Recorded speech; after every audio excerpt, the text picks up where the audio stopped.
Hello दोस्तों, आप सभी का स्वागत है एनसीईआरटी साइंस क्लास 7 अध्याय 12 में हम पढ़ेंगे अपशिष्ट जल उपचार एवं संयंत्र। इनके बारे में समझेंगे और पढ़ेंगे। तो यहाँ पे हमने 2 पार्ट इसके कंप्लीट करा दिए। अगर आपने ना देखे हो तो आप उन्हें कंप्लीट कर लें। यहाँ पे जो भी अध्याय हमारा है 12, उसमें हमने पढ़े थे अपशिष्ट जल की कहानी के बारे में समझा। तो यहाँ तक हम पढ़ चुके हैं और इसके आगे आज हम पढ़ेंगे। इसके आगे हमारा टॉपिक रहने वाला अपशिष्ट जल उपचार संयंत्र, इसके बारे में समझेंगे। तो अपशिष्ट जल के उपचार में भौतिक और रासायनिक और जैविक प्रक्रम सम्मिलित होते हैं, जो जल को संदूषित करने वाले भौतिक, रासायनिक और जैविक द्रव्यों को पृथक करने में सहायता करते हैं। सर्वप्रथम अपशिष्ट जल को ऊर्ध्वाधर लगी छड़ों से बने शलाका, छन्ने या बार स्क्रीन से गुजारा जाता है। इससे अपशिष्ट जल में उपस्थित कपड़ों के टुकड़े, डांडिया, डिब्बे, प्लास्टिक के पैकेट, नेपकिन आदि जैसे बड़े साइज के संदूषक अलग हो जाते हैं। तो क्या है सल्का छन्ने, जो सल्का छन्ने का हम चित्र इसमें देख रहे हैं। नंबर फर्स्ट दिया गया था और नंबर 2 हमारा क्या दिया गया। अब बाहित अपशिष्ट जल को ग्रींट और बालू अलग करने की टंकी में से लाया जाता है। इस टंकी में अपशिष्ट जल को कम प्रवाह से छोड़ा जाता है, जिससे उसमें उपस्थित बालू, ग्रींट और कंकड़ पत्थर उसकी पेंदी में बैठ जाते हैं। क्या करते हैं, जो बालू, ग्रीट और कंकड़ पत्थर उसकी पेंदी पर बैठ जाते हैं। तो ग्रीट और बालू अलग करने की टंकी, इसमें क्या है, हमें टंकी दिखाई पड़ रही है। इसमें ग्रीट और जो बालू है उसे अलग करने की ये टंकी दी गई चित्र में, जो हमें दिखाया गया है। थर्ड पॉइंट दिया गया है, फिर जल को एक ऐसी बड़ी टंकी में ले जाया जाता है जिसका पेंदा मध्य भाग की ओर ढलान वाला होता है। जल को इस टंकी में कई घंटों तक रखा जाता है, जिससे मल जैसे ठोस उसकी तली के मध्य भाग में बैठ जाते हैं। इन अशुद्धियों को खुरच कर बाहर निकाल दिया जाता है। यह अपंग या इलज होता है। क्या होता है, अपंग या इलज होता है। अपशिष्ट जल में तैरने वाले तेल और ग्रीस जैसी अशुद्धियों को हटाने के लिए अपमादित या स्कीमर का उपयोग किया जाता है। इस प्रकार साफ किया गया जल निर्मलीकृत जल कहलाता है। क्या कहलाता है, निर्मलीकृत जल कहलाता है। आगे हमें चित्र दिया जल अपमार्थित माथृत्र, और इसमें क्या दिया, अपंग एक पृथक टंकी में स्थानांतरित किया जाता है, जहां ये अवायवी जीवाणुओं द्वारा अपघटित हो जाता है। तो वायवी जीव, अवायवी जीवों के बारे में जो इसमें हम समझेंगे कि इस प्रकार में उत्पन्न होने वाले बायोगैस, जो जैव गैस का उपयोग ईंधन के रूप में अथवा विद्युत उत्पादन के लिए किया जा सकता है।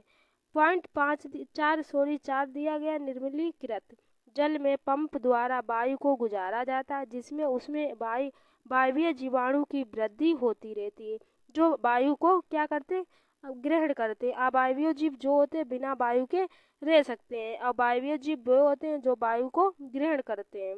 तो क्या है, वे जीवाणु निर्मलीकृत जल में अब भी बचे हुए मानव अवशिष्ट पदार्थों, खाद्य अपशिष्ट, साबुन और अन्य अवांछित पदार्थों का उपभोग कर लेते हैं। आगे हमारा क्या दिया गया है, आगे हम देख लेते हैं। आगे हमारा पॉइंट जो भी दिया गया है, इसमें बात्रित्र कई घंटों के पश्चात जल में निलंबित सूक्ष्म जीव टंकी की पेंदी में सक्रियित अपंग के रूप में बैठ जाते हैं। अब शीर्ष भाग से जल को निकाल दिया जाता है। सक्रियत अपंग लगभग 97% जल है। जल को बालू बिछाकर बनाए शुष्कन तलों अथवा मशीनों द्वारा हटा दिया जाता है। शुष्क अपंग उपयोग खाद के रूप में किया जाता है, जिससे कार्बनिक पदार्थ और पोषक तत्व पुनः मृदा में वापस चले जाते हैं। उपचारित जल में अल्प मात्रा में कार्बनिक पदार्थ और निलंबित तत्व होते हैं, इसे समुद्र, नदी अथवा भूमि में विसर्जित कर दिया जाता है। तो प्राकृतिक प्रक्रम और अधिक स्वच्छ कर देते हैं। कभी कभी जल को वितरण तंत्र में नियुक्त करने वाले उसे क्लोरीन अथवा ओजोन गैस, रासायनिक या रोगाणुओं रहित कर लेना आवश्यक होता है।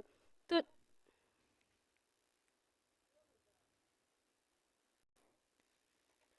नदी में जल प्राकृतिक रूप से उन्हीं प्रक्रमों द्वारा स्वच्छ हो जाता है जो बाह्य जल उपचार संयंत्र अपनाए जाने वाले प्रक्रम जैसी ही होती है।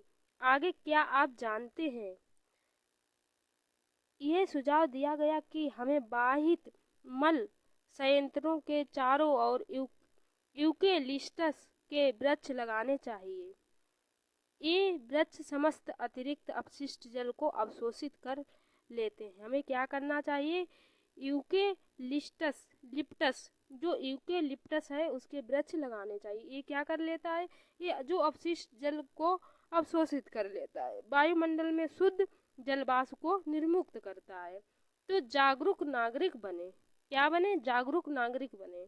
कैसे जागरूक नागरिक बन सकते हैं, अपशिष्ट पदार्थों की उत्पत्ति मानव के प्राकृतिक एवं सामाजिक क्रियाकलापों का परिणाम है, परंतु हम अपशिष्ट पदार्थों की मात्रा तथा उनकी विविधता को सीमित अवश्य कर सकते हैं। हम कूड़े कचरे से उठने वाली दुर्गंध से परेशानियों का अनुभव करते हैं। खुली नालियों का दृश्य घृणित लगता है। वर्षा काल में स्थिति और भी भय हो जाती है, जब नालियां उमड़ने लगती हैं और उनका कचरा सड़कों पर फैल जाता है। हमें कीचड़ से भरी सड़कों पर अपना मार्ग ढूंढना पड़ता है। ये परिस्थितियां अत्यंत अस्वास्थ्यकर एवं रोगकारक हो सकती हैं। सड़कों पर बिखरे कचरे या अपशिष्ट पदार्थों पर रोगवाहक मच्छर, मक्खियाँ तथा अन्य कीड़े पनपने लगते हैं। एक जागरूक नागरिक के नाते आपका कर्तव्य है कि आप नगर पालिका तथा ग्राम पंचायत को इन विषय परिस्थितियों के बारे में आगाह करें तथा उनमें यथोचित कदम उठाने के लिए आग्रह करें। यदि किसी घर से निकलने वाला बाधित जल पास पड़ोस में गंदगी फैला रहा हो तो आप उनसे अन्य नागरिकों के स्वास्थ्य के प्रति संवेदनशील होने से निवेदन करें। तो अपशिष्ट जल संयंत्र का बोझ मत बढ़ाइए। पहली जानना चाहती है कि ये कैसा संभव है। तो आगे देखते हैं, आगे हमें दिया गया है अच्छी गृह व्यवस्था बनाए रखने की प्रक्रिया। अपशिष्ट पदार्थों को प्रदूषकों और उनके स्रोत पर ही कम करने अथवा हटा देने की एक विधि इस बात के प्रति सचेत रहता है कि आप नालियों में किस प्रकार का क्या कर रहे हैं, पदार्थ बहा रहे हैं। तो खाना पकाने से तेल और वसों को नाली में नहीं बहाना चाहिए। ये पाइपों में कठोर पदार्थों की परत जमाकर उन्हें अवरुद्ध कर सकते हैं। खुली नाली में बसा मृदा या रंध्रों को बंद कर देती है, जिससे उसकी जल को फिल्टर करने की प्रभाविता कम हो जाती है। तेल और वसाओं को कूड़ेदान में फेंकें। पेट नेक्स्ट पॉइंट दिया है, पेंट, बिलाए, कीटनाशक, मोटर तेल, औषधियाँ आदि रसायन उन सूक्ष्म जीवों को मार सकते हैं जो जल के शुद्धिकरण में सहायक होते हैं।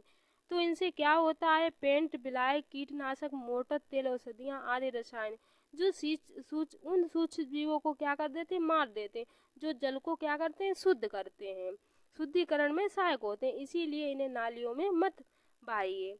तो प्रयुक्त चाय की पत्ती, बचे हुए ठोस खाद्य पदार्थ, मृदु खिलौना, रुई, सैनिटाइजर, टॉवल आदि को भी कूड़ेदाने में ही फेंका जाना चाहिए। नालियों को अवरुद्ध कर देते हैं। ऐसे अपशिष्ट ऑक्सीजन का मुक्त प्रवाह नहीं होने देते हैं, जिनसे निम्नीकरण का प्रक्रम बाधित होता है। स्वच्छता और रोग। स्वच्छता की कमी और संदूषित पेयजल अनेक लोगों का कारण बनते हैं। आइए हम अपने देश की स्थिति पर चर्चा करते हैं। हमारी जनसंख्या का एक बड़ा भाग आज भी मल विवहन व्यवस्था की सुविधाओं से वंचित है। ऐसे व्यक्ति मल और विसर्जन के लिए कहा जाते हैं। हमारी जनसंख्या का बहुत बड़ा भाग खुले स्थान, नदी के किनारे, रेल की पटरियां, खेत और अनेक बार सीधे जल स्तरों की ओर मल त्याग करते हैं और अनुपचारित मानव। इसमें क्या हम देख रहे हैं, हर कचरे को सिंक में मत फेंके। क्या करें, हर कचरे को सिंक में ना फेंके। इसमें हम देख रहे हैं कचरे को किस में, सिंक में फेंक रहे।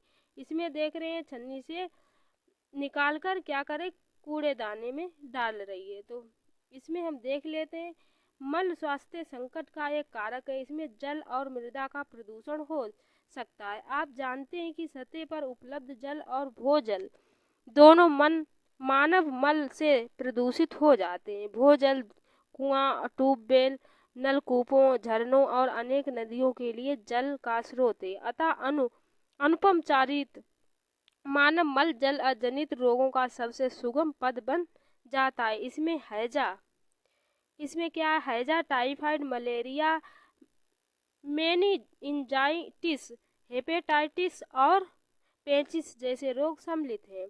बाहित मल निपटान की वैकल्पिक व्यवस्था। तो स्वच्छता की स्थिति सुधारने के लिए कम लागत के यथास्थान बाहित मल निपटाने तंत्रों का बढ़ावा दिया जा रहा है। इसके कुछ उदाहरण हैं, सेप्टिक टैंक, रासायनिक शौचालय, कंपोस्टिंग पिट आदि का उपयोग। और सेप्टिक टैंक उन स्थानों के लिए उपयुक्त है जहां मल वाहन की व्यवस्था नहीं है, जैसे अस्पताल, अलग थलग बने भवन अथवा 4 से 5 घरों के समूह। बूझो जानना चाहता है कि हवाई जहाज में बाहित मल का निपटान कैसे होता है। तो कुछ संगठन मानव अपशिष्ट स्वच्छता पूर्वक निपटान की तकनीकी सुविधाएं प्रदान करते हैं। इन शौचालयों में अपमार्जन की आवश्यकता नहीं होती है। शौचालय में मलबंद नालियां से होता हुआ बायोगैस संयंत्र में चला जाता है। उत्पन्न होने वाली बायोगैस का उपयोग ऊर्जा के स्रोत के रूप में किया जाता है। तो सार्वजनिक स्थलों पर स्वच्छता। हमारे देश में समय समय पर मेलों का आयोजन होता रहता है। बड़ी संख्या के लोग इसमें भाग लेते हैं। इसी प्रकार railway station, bus stand, airport, अस्पताल आदि बहुत भीड़ वाले सार्वजनिक स्थल होते हैं। प्रतिदिन हजारों लोग यहाँ आते हैं। यहाँ विशाल मात्रा में अपशिष्ट पदार्थ जनित होते हैं। उनका उचित निपटान आवश्यक होता है, अन्यथा महामारी फैल जाती है। सरकार ने स्वच्छता के कुछ निश्चित मानक निर्धारित किए, लेकिन दुर्भाग्य से इसको सख्ती से लागू नहीं किया जाता है। तथापि हम सभी सार्वजनिक स्थलों पर स्वच्छता बनाए रखने में योगदान कर सकते हैं। यहाँ वहाँ कूड़ा करकट नहीं फेंकना चाहिए। यदि किसी स्थान पर कूड़ेदान ना हो तो हमें अपना कचरा घर ले जाना चाहिए और कूड़ेदान में ही डालना चाहिए। अब निष्कर्ष पढ़ लेते हैं। निष्कर्ष इसमें क्या दिया गया है कि आप अपने पर्यावरण को स्वच्छ और स्वस्थ रखने में हमें सभी की भूमिका निभानी है। जल स्रोतों का स्वास्थ्य अवस्था में बनाए रखने के लिए आपको अपने उत्तरदायित्व को समझना चाहिए। हमें अपने जीने के तौर तरीके में अच्छी स्वच्छता की आदतों को अपनाना चाहिए। परिवर्तन के दूत के रूप में आपकी वैयक्तिक पहल से ही बहुत अंदर आ जाएगा। दूसरों को अपने से दृढ़ संकल्प, विचारों और आशावादित से प्रभावित करें। यदि सभी व्यक्ति एक साथ मिलकर कार्य करें तो कुछ हो सकता है। सामूहिक कार्य की अत्यधिक शक्ति होती है। तो महात्मा गांधी ने क्या कहा था कि मानवीय और पथ प्रदर्शक कार्य प्रारंभ करने के लिए किसी को भी किसी दूसरे का मुंह नहीं देखना चाहिए। तो यहाँ पे हमारा पूरा चैप्टर समाप्त होता है। मिलते हैं नेक्स्ट वीडियो और इसके आगे टॉपिक के साथ।